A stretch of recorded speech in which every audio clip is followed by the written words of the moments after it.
Tanks. They have been seen a lot throughout history since World War I all the way to present day, and they all come in many different shapes and sizes, and at the moment in Hell Let Loose you have 11 tracked vehicles and 3 wheeled recon vehicles, and each does a job, whether that is zooming around the map and disrupting the enemy's backlines, providing infantry support, or hunting heavy tanks. Some do it better than others, which is why we're going to be putting them on a tier list based on how well they do against other tanks in their class. Now, I'm gonna be honest, some of you are either going to agree with me or disagree with me on some of the things that I say. However, just bear in mind I will look at the tanks from a competitive perspective, but will also take into account just how fun some of them are. But in all seriousness, let's get into it.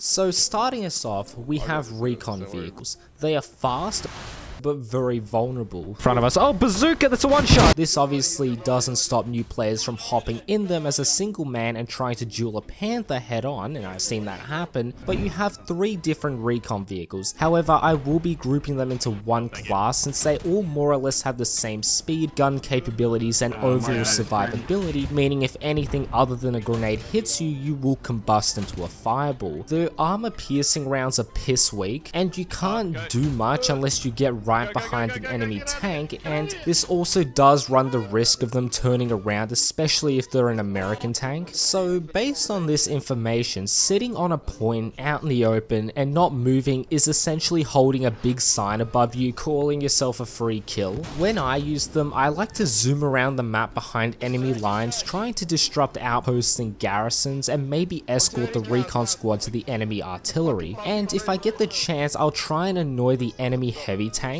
However, unless the enemy is completely inept, they will turn around and try to deal with you, and to an extent I sort of look at it like the Soviet PTRS anti-tank rifle. While it'll take you a while to actually kill the heavy tank, you're more of an annoyance and it will cause them to stop what they're doing to turn around and deal with you, as well as have to get out and repair themselves. But being in the spotter seat in this tank is kind of annoying since you have very limited vision compared to the other tanks, but as a trade-off you do get a spotter ability that can illuminate enemies near you. This is good if you want to drive past a defensive point and let one go so it's easier to find where people are hiding. It's also helpful if a garrison becomes locked and you can do the same. But all in all, if you whiz behind enemy lines, especially on open maps, you can be really annoying, especially if you catch another tank off guard. However, if there are only 2 tank squads, I wouldn't really see a point to having one squad dedicated to being a recon, since you can hop in a heavy or even a light tank like the Stuart and be able to survive longer, do more damage, and have more of an impact on the game. But one thing about the recon tanks is that you shouldn't be careless with them, and what I mean is just drive head on into the enemy because you are easily going to die. It does require some brain power, which is something that I can lack at times, but one thing you need to know about them is that you should load HE shells because they can one-shot other recon tanks as well as one-shot other light tanks if they are hit from the rear, and they are also pretty damn devastating to the infantry. All in all, they're pretty fun tanks to use, especially if you know how to appropriately navigate them around the map. However, I just much rather use a light tank, especially the Stuart, which has better combat effectiveness and I'd say is a little bit easier to drive because the recon tanks are pretty damn easy to get stuck.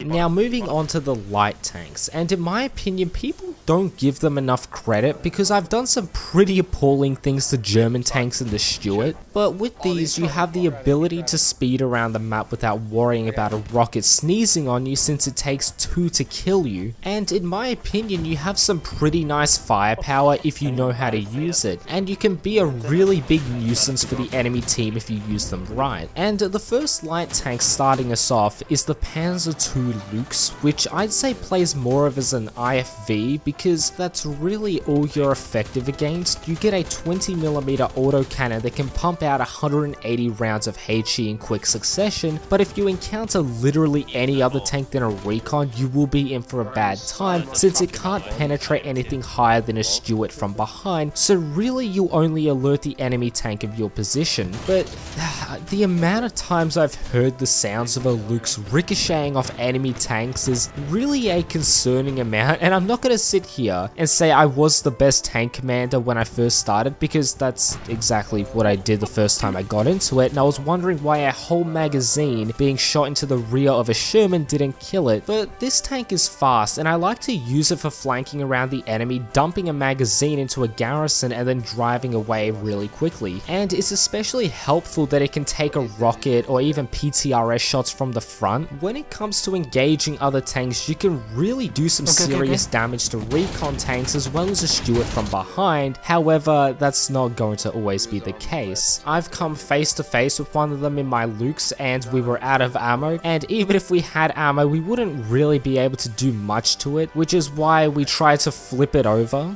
Grab him.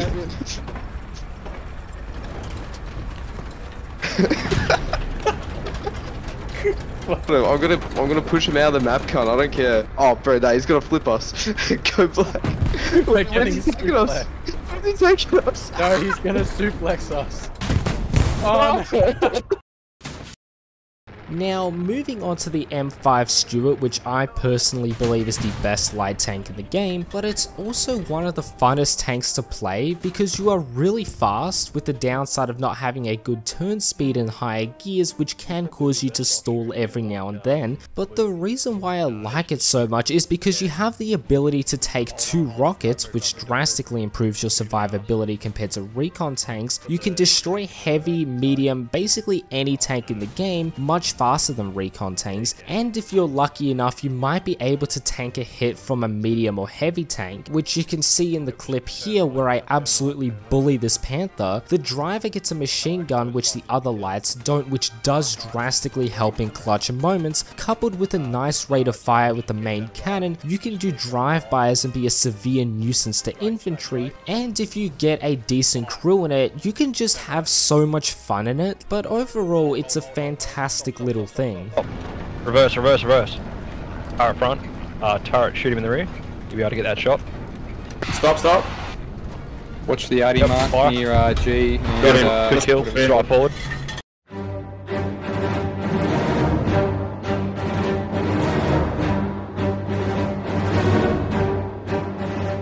Now we have the T-70. It is the newest tank added into the game for the Soviet Union and is consistent with the faction as a whole in the sense that it isn't that great. It's not bad, you can definitely cause some mayhem with it, but not as easily as a Stuart, which is how I view this tank. I will say it does have the advantage of being the smallest tank in the game, and I've had trouble spotting this for myself and it's crept up on me a couple of times. Now, some of the good things I'd say about the T-70 is that the turret is extremely small and can be harder to hit, but another advantage I say is that compared to a Stuart or a Luke's is that it can turn much faster in higher gears. It feels more agile and maneuverable. However, I'd still much prefer the Stuart in my personal opinion.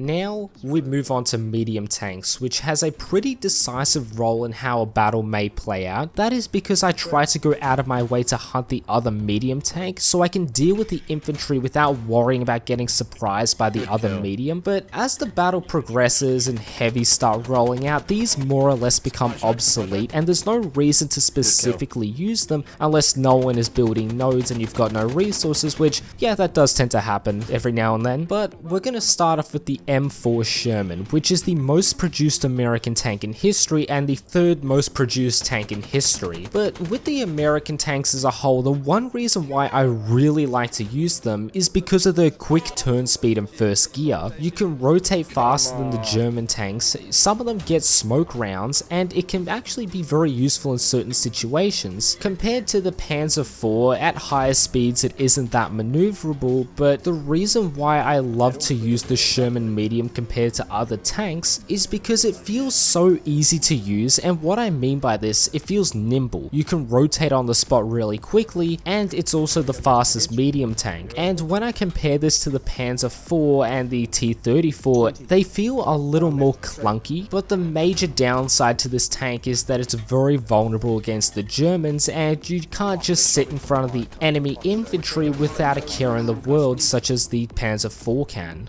However, if you are protected by infantry, I feel confident in this tank pushing up to a point, dealing with infantry, and being able to rotate instantly to deal with someone that might have gotten behind me. But another way I like to use the Sherman medium is I like to go hull down, try and get a couple of kills, and then be able to quickly relocate to a different position.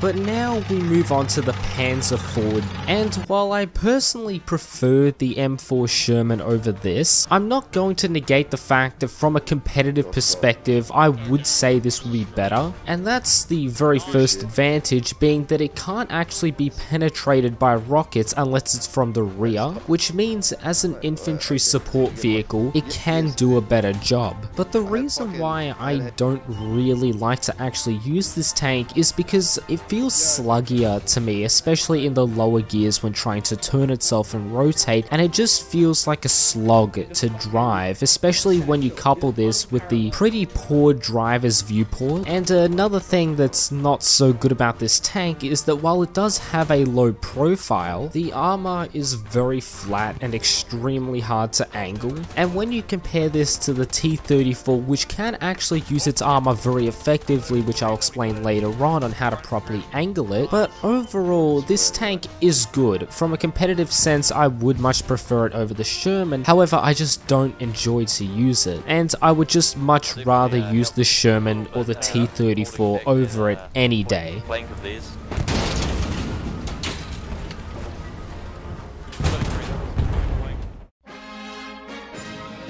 Now we have the T-34-76, and you know the people that designed this tank have done something good when even the Germans copied the sloped armor design and implemented it on their Panthers. And like a lot of Soviet era tanks, this tank is still in service to this very day, and it beats the Sherman when it comes to the most produced tank in World War II. But sure, the tank as a whole, it wasn't perfect, but a lot of World War II era tanks had their faults and reliability issues. But when it comes to Hell Let Loose, this tank has a nice little trick up its sleeve, and that is if you have a competent gunner and spotter, you're able to angle this tank in a certain way that increases the chance of a ricochet against the Panzer IV. Sure, this isn't a guarantee and it does require practice and communication, as well as hoping the enemy gunner isn't too knowledgeable on the tank mechanics, but if you do the angling properly, this might let you survive long enough to destroy the tank that's firing at you. Other nice things about the T-34 though is that it's relatively fast and is very maneuverable at high gears, but the T-34 also has a hard turret to hit, so if you're able to hide the hull, then you can make it extremely hard to deal damage, especially at range, regardless if it's a medium or a heavy tank. But if you're able to angle the T-34 properly, you are still able to be penetrated in the lower plate, which is why if you're able to hide it, you will give Panzer IVs a hard time. However, when it comes to Panthers and Tigers, regardless of how you angle, they'll still be able to clap you in one shot, but overall it's a good tank to use in my opinion.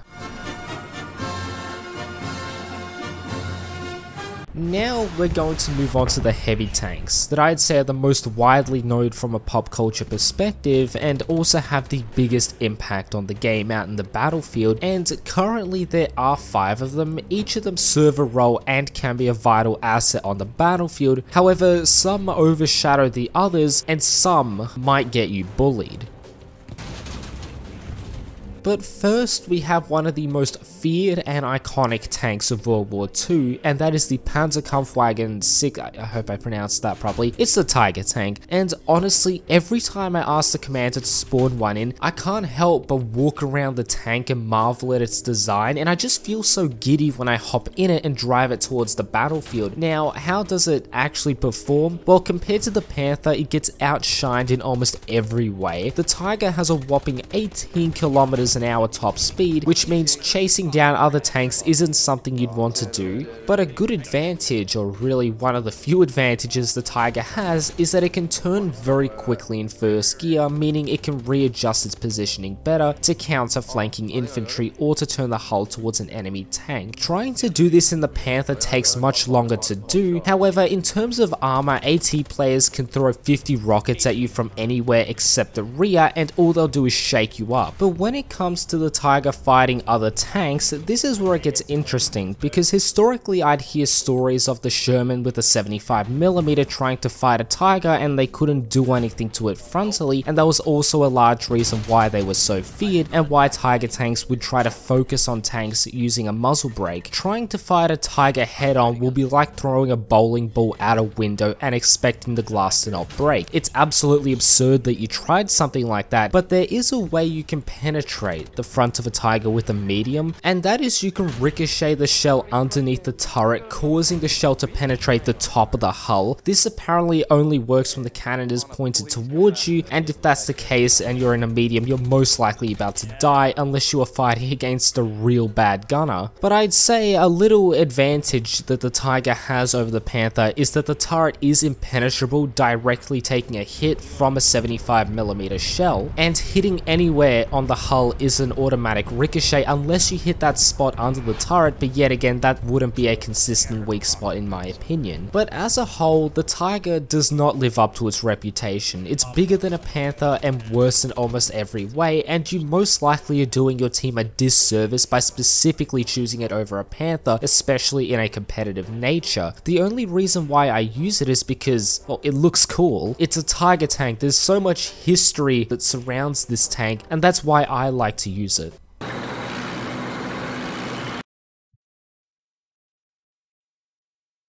But now we move on to the Sherman Jumbo. This tank has a purpose, but as a heavy tank, I'm not gonna try and defend it too much. It's just a waste. I'm trying to contain myself. It's a waste of resources. It's a waste of space on the road. If you try to engage other heavies in a head-on battle, it's just futile, unless you're acting as a diversion so another heavy tank can flank around and kill it. You more or less have the same cannon as the medium, and you're essentially paying more fuel for a slightly improved medium tank where you lack the mobility as a trade-off for not being able to be penetrated frontally by other medium tanks and rockets. And the thing is, the reason why you might be seeing looped or repeated gameplay of this tank, because I couldn't get the tank to spawn. I remember asking the commander, hey, can I specifically have a 75mm jumbo? And I know, don't abuse me, I just gotta defend myself and say there were only 55 people in the server, there were no other tanks being used on the enemy team, and it was late at night and I doubt everyone was taking the game seriously, or so I thought. Because when I asked for it, I more or less got bullied into taking the 76, which they were absolutely right to do what they did. 75 please, specifically. No, sorry, why is 75 better? No reason. Bigger gun, go bigger boom. No, it's smaller gun. It's actually... It's worse in every way. It's absolutely worse in every way. Do you want a 76? I'll take the... Okay, give you the 76 please. Yes. Alright, but look, let's say for whatever reason you have a 75, you don't have access to a 76, you just have to make do. So what does this tank actually do good at? Well, I'd call this tank a heavium, meaning that it has heavy tank armor but characteristics of a medium, so you're able to go and engage other medium and light tanks and they wouldn't have a hope in hell trying to deal with you unless they flank you. And you can act as a very good infantry support vehicle since you have 60 high explosive shells and you can just sit in front of the enemy and there's really not much they can do to you. You're able to use your smoke rounds to help the infantry push forward or to blind enemy tanks, which is something that the 76 does not get. But another nice thing about this tank is that it has a fast rotation speed, meaning it can counter flanking infantry easier than other heavy tanks. However, similar to the Panther and Tiger situation, you're literally better off getting the tank that does exactly what it does because the stats stats are the exact same as the 76 in terms of mobility and more or less ammo count, but you have that extra punch to be able to deal with the heavy tanks when the time will come. But another little advantage that the 75 has is that it has a lower cooldown and it costs 100 fuel less. But I believe if you're in the position of counting fuel rations and thinking of spawning this tank, you're just better off getting a medium or even a light tank that's spawning for free, and it might be just what you need to rush to a point quickly and deal with the threats, and it also allows you time to spawn in a 76. Now, some people say it should be replaced with the Hellcat. I personally believe you should just replace it with the Pershing or even the M36 Jackson. But moral of the story, if you specifically ask for this tank, you are going to get bullied in command chat, no question about it. Bro, I'm straight up not having a good time.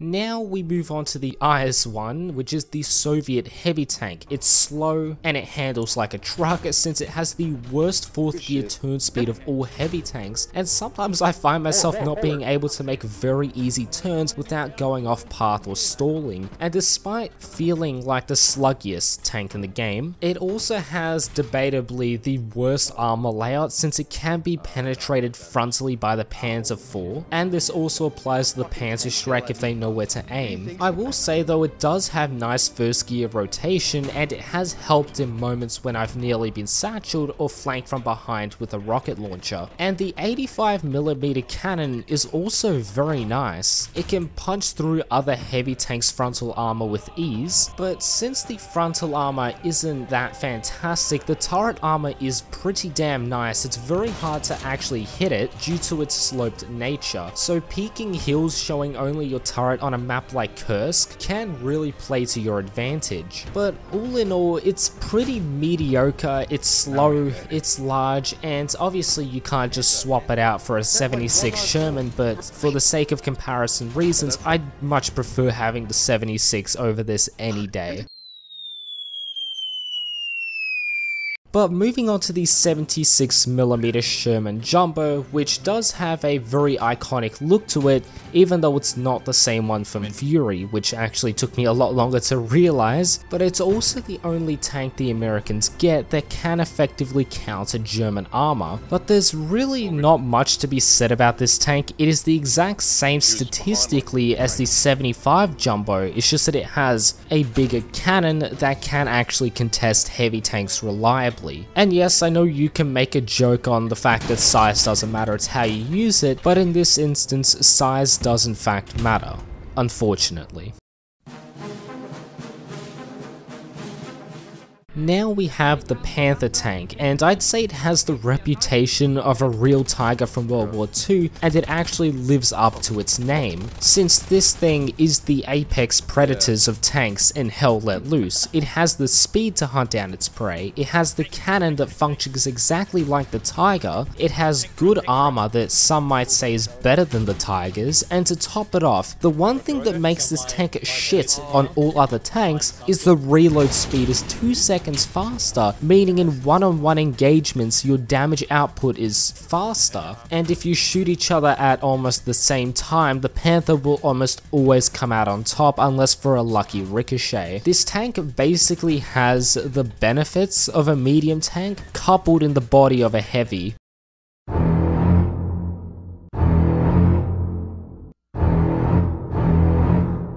But this concludes all the tanks in Hell Let Loose being put on a tier list. Hopefully in the coming months or over the next year, we'll see the implementation of the British. I know some people, especially my British viewers, are probably excited for that, but I wish they'd implement more Axis factions like Italy, but I'm going to end the video there. I hope you did enjoy it. Please do consider leaving a like and subscribing and sharing the video with your friends. Anyways, my name is Tantu and I will catch you guys in the next video. Peace.